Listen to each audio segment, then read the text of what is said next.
cause of hype is hope.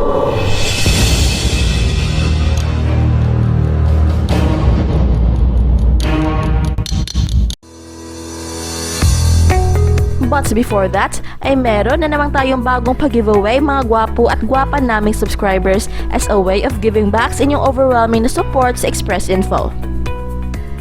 At dahil road to 100k subscribers na tayo, ay meron na naman tayong 100k subs giveaway kung saan mamibigay tayo ng isang Apple iPad 8th generation pag-aabot na tayo ng 100,000 subscribers.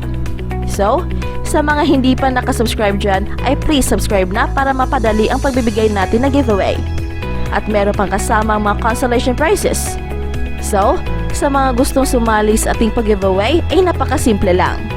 Una, ay dapat nakasubscribe kayo sa ating YouTube channel na Express Info. Pangalawa, ay dapat rin nakasubscribe sa ating bagong sports channel na My Sports Balita. Number 3, huwag kalimutang i-click ang notification bell sa dalawang channels upang updated kayo sa ating mga bagong videos. And last but not the least, ay huwag kalimutang mag-comment ng kahit ano positibo about sa ating mga topics. So, ano pa ang hinihintay nyo? Subscribe na and click the notification bell agad-agad. Isa na namang gwapo at gwapang araw sa inyong lahat. At last, pinalabas na ang final schedule ng Gilas Pilipinas para sa FIBA Asia Cup third window qualifiers at laking gulat natin dahil walang changes sa kanilang schedule kahit ito'y sa Doha, Qatar na lalaruin. Meron kasing concern ng SBP na baka magkaroon ng konting changes sa mga dates, and now that the full schedule has been given, ay at least nagkaroon na si Kai Sotto ng clearer grasp para sa kanyang future schedule, lalong-lalo na dahil maglalaro pa siya sa Team Ignite sa NBA G League bubble after the FIBA Asia Cup qualifiers. And it is confirmed na sa February 18 na talaga ang first game ni Kai Sotto for Gilas Pilipinas Seniors Team at ito'y versus Korea, ang ating perennial arch rival. And with this development, ay excited na ang lahat sa first game ni Kai Sotto dahil nasa Pilipinas na siya ngayon, ready to do battle against the best of Asia. Pero, he is still in quarantine at hindi pa niya makakasama ang kanyang mga teammates sa Gilas for practice. Pero, para sa kanilang head coach na si Coach Jong Chico, ay wala siyang nakikita problema as far as chemistry is concerned dahil napaka-confident ni Coach Jong na madaling makukuha ni Kai Sotto ang kanilang basketball philosophy. And it is expected na after the quarantine ay sasama na si Kai Sotto sa Calamba Bubble at ito ang magiging top priority nila, integrating Kai Sotto sa kanilang mga ginagawa ngayon sa loob ng Inspire Sports Academy together with the coaching staff composed of Norman Black and Caloy Garcia at kasama rin nila ang SBP Program Director na si Coach Tab Aldrin na pinaniniwalaan ng marami na siya ang tunay na head coach ng Gilas, katulad ng setup sa TNT Katropa na si Coach Bong Ravena, pero si team consultant Mark Dickel ang nagpapatakbo ng team. I don't know kung anong advantages and disadvantages sa ganitong setup, pero as long as ito'y magiging effective, so why not? Integrating Kai Sotto into Gilas system a top priority, says Chico. Gilas may be an uphill race against time, but it vows to turn no stone unturned in blending Kai Sotto into the system as fast and as soon as possible. Sa kabila ng mga challenges mula sa mahigpit na proseso ng quarantine hanggang sa preparation period, an upbeat Gilas team is banking on Kai Sotto's adaptability and ability to be war-ready para sa FIBA Asia Cup qualifiers ngayong February 18 to 22 tourney sa Doha, Qatar. We are all looking forward to Kai joining us for training. We will do the best we can to keep him up to speed and hope he gets it down right away, sabi ng Gilas mentor na si Jong Chico.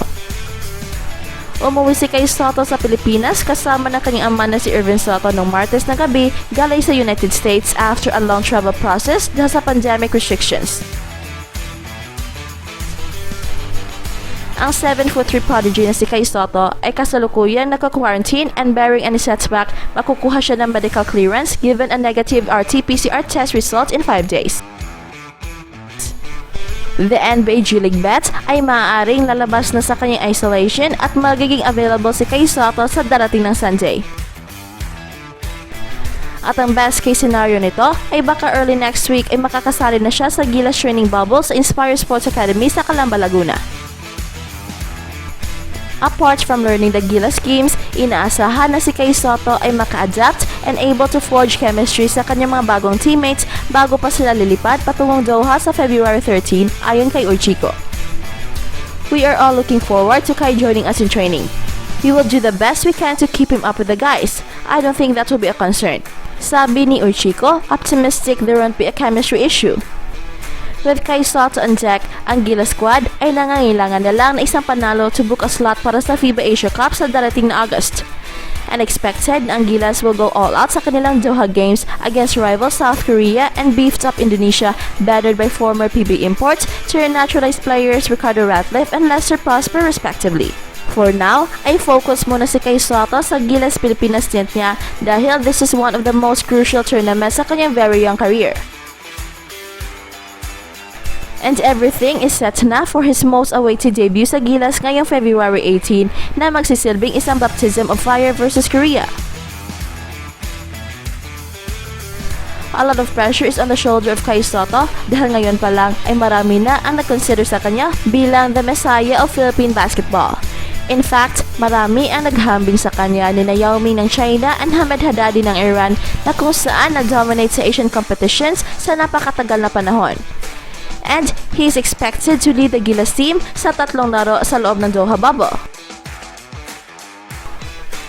Ang lahat ng 3 laro ng Philippine national team para sa third window ng 2021 FIBA Asia Cup qualifiers ay gaganapin sa Al Gharafa Sports Club Multipurpose Hall based sa full schedule na nini-release ng FIBA para sa Qatar Bubble City. At makakalaban ng Gilas ang Korea sa gabi ng February 18 at 10 PM Manila time. Ang game na yan will be the last of that game day's triple header following the clash between Malaysia and Japan at 4 PM and China and Chinese Taipei at 7 PM. Makakasama ng NBA G League Ignite star na si Kai Sotto ang mga veterano sa PBA na sina Kiefer Ravena and CJ Perez at mga Gilas cadets na sina Dwight Ramos, Juan Gomez Deliano and Justin Baltazar. Samantalang ang laro ng Gilas against Indonesia will be the curtain raiser para sa February 20 doubleheader with tip-off schedule at 4 PM. At susundan ng laro ng Korea versus Thailand at 7 PM. At ang pangalawang laro ng Gilas laban sa Korea ay sa gabi ng February 22 at 10 PM, the third game in the day's quadruple header. At ang mga maglalaro sa February 23 ay ang China versus Chinese Taipei at 4 PM, Japan versus Malaysia at 7 PM, and Indonesia versus Thailand at 1 AM.